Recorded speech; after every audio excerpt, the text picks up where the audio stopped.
స్వామి దర్శనానికి ఈరోజు పైకిపేట నియోజకవర్గంలో అందరం కూడా మొక్కుబడి తీర్చుకోవడానికి జరిగింది.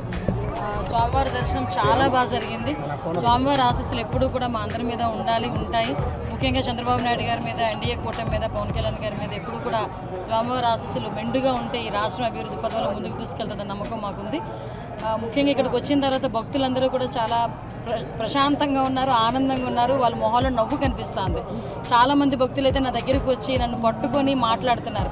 అమ్మ, ఇంతకు ముందు మీద ఏర్పాట్లు చాలా బాగున్నాయి, నాణ్యత ఉంది, అన్నప్రసాదంలో కానీ ప్రసాదంలో కానీ అన్నింటిలో, లడ్డూలో కానీ అన్నింటిలోని కూడా నాణ్యత ఉంది, శుభ్రంగా ఉంది, మేము ప్రశాంతంగా వచ్చి ఆ దేవదేవుని దర్శనం చేసుకుని వెళ్తున్నామని చెప్పి చాలా బాగా మమ్మల్ని అందరినీ రిసీవ్ చేసుకోవడమే కాకుండా వాళ్ళు చెప్తా ఉంటే నిజంగా చాలా ఆనందం అనిపిస్తుంది.